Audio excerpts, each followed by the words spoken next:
as far as Kareem, like, what does that say for Kareem's career? Just for, he sparred Pacquiao, and now Mayweather's, mentioning him in Berto's name, What does that say for him as a trailblazer? I think that says a whole lot with him being, coming in the game a little late, and putting his grind on. He had to do what he had to do to get there.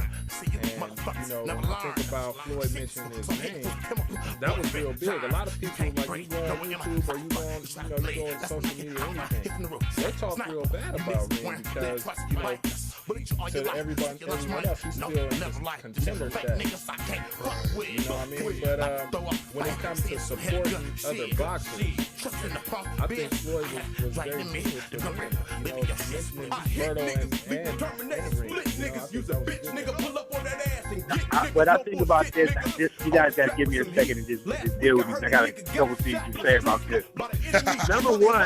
Number one, okay, on Reem, okay, you're dealing with a youngster, right, that may have started his career in boxing late, but blood been knocking niggas out. Excuse my language, I'm sorry, brother. Knocking people out. He comes from the cloth. He comes from this career, okay? He comes from this career, and I don't, as far as boxing, sparring is never a good indicator of the fight. So I'm not going to say that. I'm not going to attach myself to he's whooping dudes in sparring. What I'm going to say is this: there's on his A game. There's nobody really better than Reem. When he's properly trained and properly coached up for a fight, there's nobody better than him. And I believe that him and Berto should have mixed up a little while ago.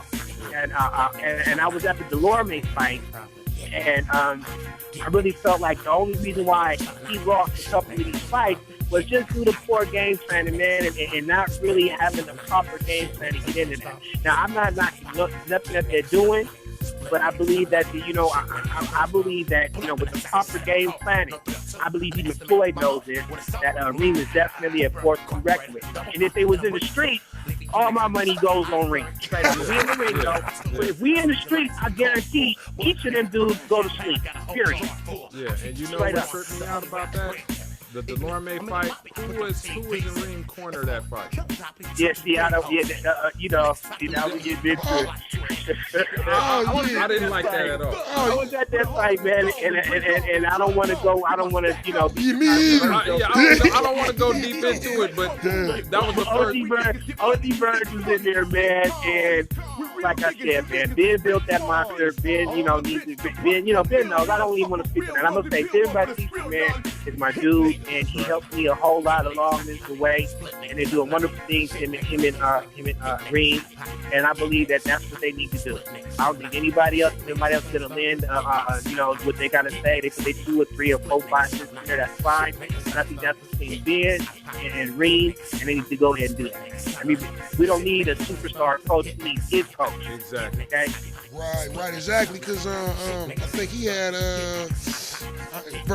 Virgil Hunter up in the corner a couple of times. Right. And then Virgil, and then what I know or what I hear is that him and Virgil Hunter really didn't have the chemistry because Reem was basically training on his own. Exactly. Right. So it's like Reem needs somebody that that he got the chemistry with, that knows him, that knows how to get with his mental. Like I said, they slide. They go ahead and take Reem if you want to. Okay. Yeah. And I'm gonna show you what to do. And remember, I said it. He won't do it. Cause I was just hollering at Floyd. And Floyd was out here in D.C. And I was telling him, I was like, man, listen, man, we need this money. But on the sidebar, what I will say about Floyd, and this is just a combo that was in the air, man. If he wants to make a difference with his sport for us black people, and a lot of him choosing Berto is because he really wants to make a difference in Haiti. He wants to call a little bit of attention to what's going on in Haiti. And so it's a little bit bigger than Berto. He wants to get that Dominican and that Haitian thing going on over there. And so many different things going on in Haiti. I believe that Floyd is really trying to silently kind of shine the light over in Haiti so we can help some of these people out. And I commend Floyd for that.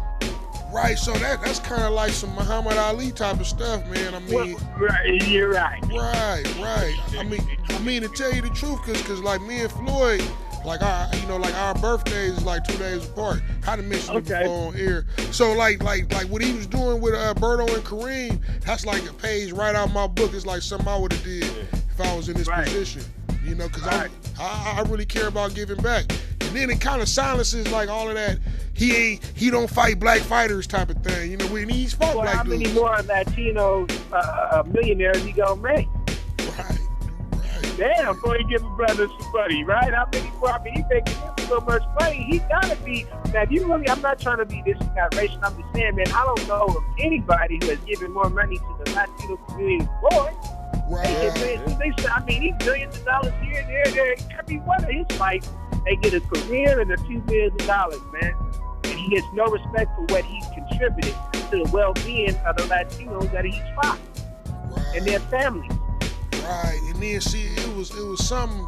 I think it was after the Canelo fight when they was at Floyd's home, Fight Hype. You know, Ben Thompson and them. They was doing an interview with him, and I think it was something to the degree of it was something that said Mayweather is Mexico, right? And I saw a look on Floyd's face. He was like, yeah, he really didn't comment on too much, but he had an issue with that. And I remember, man, like a brother on Facebook asked me, he was like, man, wouldn't it be cool if Floyd fought on Juneteenth? You know what I'm saying? Right. You know, like on our day, wearing our colors. You know, I mean, but I'm gonna say something else about us as a people. We gotta step up our support. And even when it comes to boxing, you understand what I'm saying? We got it, and I'm gonna say this, and this is not gonna be popular, but if we could put these blunts down, you understand me? And we can put these blunts down, and we can get our health together, and we can hop in this ring. You know, it should be more than Floyd. Floyd is almost 40 years old now, and it's a shame that he really doesn't have but two formidable young black brothers to choose to fight from. He doesn't really have that many brothers that's making it to fight from. He's always been open to fight his brothers. He's always gave us chance. From Emmanuel Augustus to Zab Judah, I mean Shane Mosley, he's fighting brothers to the show. But you know, even due to where the panties, what's his name, Chow Corley. Yeah, he's fighting whoever. You understand me? But you have to have you got to do your job. See, guys like these other guys get their resume together, just like you apply for any job on a major level. You get your resume together, then Floyd will fight you. And I think these guys are coming with these little weak little resumes, you know, expecting them to give them a handout. And that's not how the game works. You know what? And that's very interesting you brought that up, because I kind of chimed in on that a little bit with Mill a little bit earlier. Talking about the position that black fighters are in, these young fighters in boxing today, you know, from promotion or companies and all that stuff. A lot of them, they have the talent, but they don't have the economical backing to put them in a position to get there, you know, because you look at fighters like Earl Spence.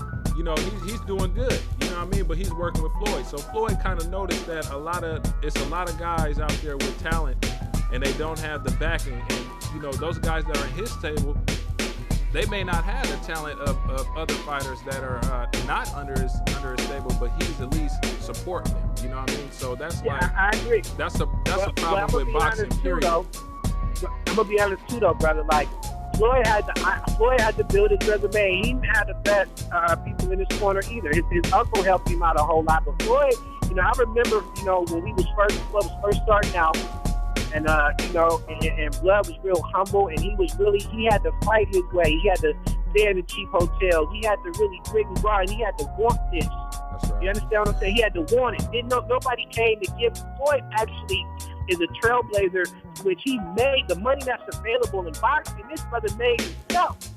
Okay, because after the Tyson era and after all this, that money was gone, and Floyd Mayweather created this big business boxing that we're talking about from his hard work and dedication. This is while everybody else in this generation was getting rich off selling dope and rapping and doing all this stuff. This brother was starving and busting his ass to get where he got to today. So I think he doesn't get enough credit for maintaining something that he could have, you know, we come from that era, man, where everybody wanted to be a deep way. Look at even the great champions like Mike Tyson. Okay, because Mike Tyson has a lot to say about Floyd. But wait, Tyson, you know, he was playing with his nose, he was doing all this, smoking marijuana and going to Floyd didn't do those things. Right, exactly. Okay, Floyd stayed his course. okay? When a lot of us, even myself, you know, we drifted to the wayside doing different things. Floyd stayed his course, and these youngsters got to do it. If they really want to be that guy, they got to take it. Nobody's going to give it to them, man. They got to take it, man. Right, and you know, like that's universal law. I mean, you know, you don't get nothing without sacrifice. You know, anyway, you know, and then, you know, it's like, cause you know, Floyd's story is kind of ill like that, because like, you know, it was times where he was fighting in his hometown Grand Rapids and couldn't sell out nothing. Yeah. You know, like Floyd, like his story is so ill. Like I remember when he was fighting Gotti, right? And I was at Sam Jordan's watching the fight. Right. And this is, you know, it's a black club. We all know what Sam Jordan's is. Right. And a lot of them in there thought they thought Gotti was gonna win, and I was like, wow. I said, this is how much he ain't known. You know? So it's like he had to like build. You're right. He had to build his own name up and make smart moves too, as well. But also, he's so from, you know, what you also got to say is he's so us.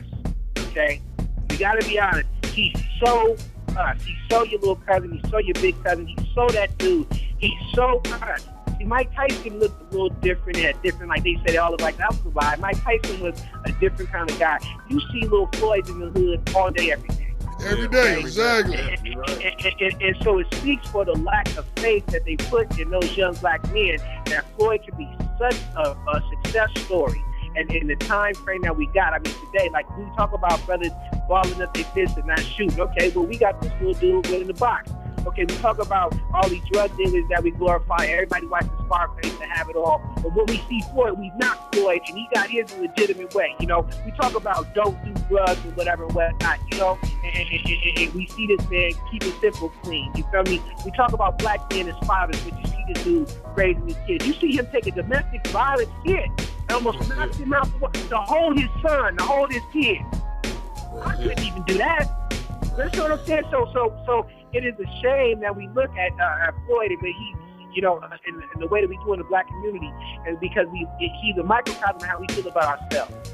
You know, it's never enough. We never did enough for us.